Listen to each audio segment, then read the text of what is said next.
In this video, we will simplify two expressions here on the left that you can see, and we will use three important and useful mathematical identities, what we have looked at in the previous video. So the first one is the square of sum, the second is the square of difference, and the third is the difference of squares. So let's start with the first expression. And here we can notice that in all of the elements in the addition, in the numerator, we have gammas.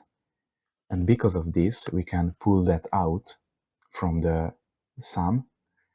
So this is what we can write, gamma times, and we will stay in the parentheses is everything that that is multiplied by gamma. So alpha squared plus we have there 2 times alpha times beta, and in the third we will have a beta squared there, and we can pull gamma out in the denominator as well. So we can write as gamma times, we will have alpha squared minus beta squared,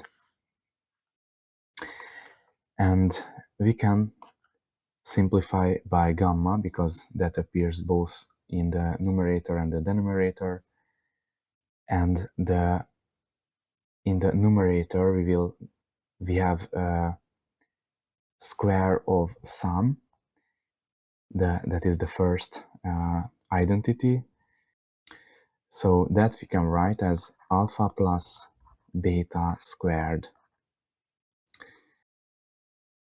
And in the denominator we have the difference of squares, and that's why we can write it as alpha plus beta times alpha minus beta. So this is the third identity here, and we will be able to simplify by alpha plus beta because that appears on both the numerator and the denominator, and what is remaining is alpha plus beta over alpha minus beta, and that's our final format of the fraction, which is more simple than the fraction that we started with. So let's continue with the second expression.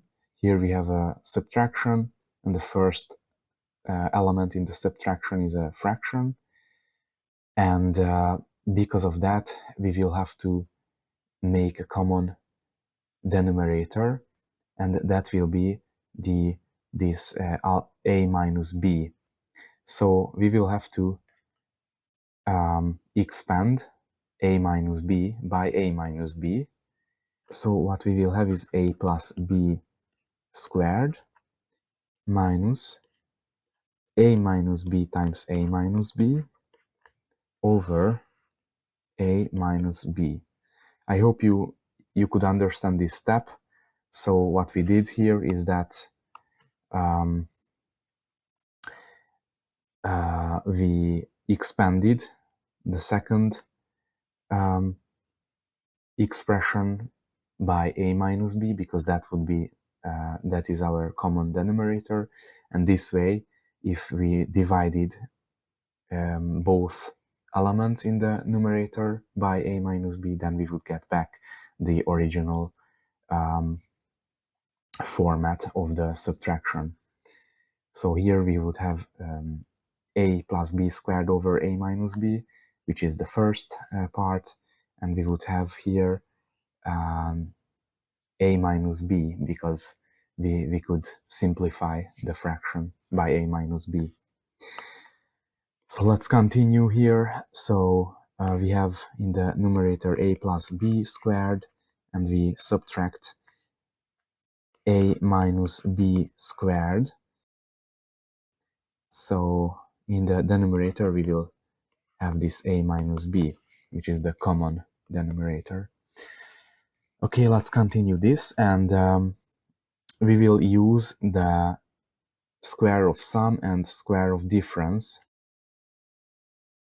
So let's write out the identities. So a plus b squared is a squared plus 2ab plus b squared.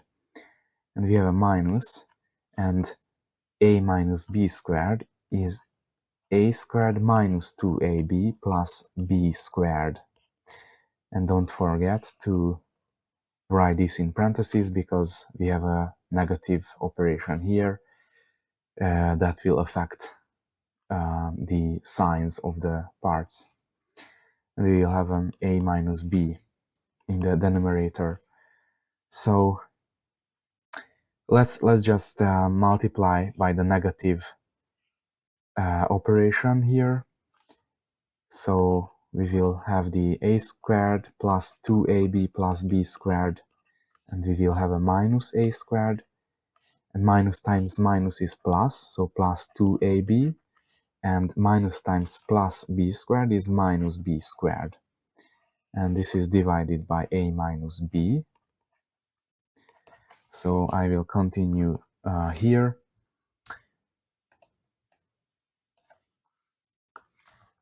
As you can see, the a squares and b squares eliminate each other, and we will have 2ab plus 2ab, which is in total 4ab, and this is divided by a minus b. So this is our final format of the subtraction, and this is a simpler format, as you can see, than the format that we started with. So in this video we simplified two expressions using three mathematical identities.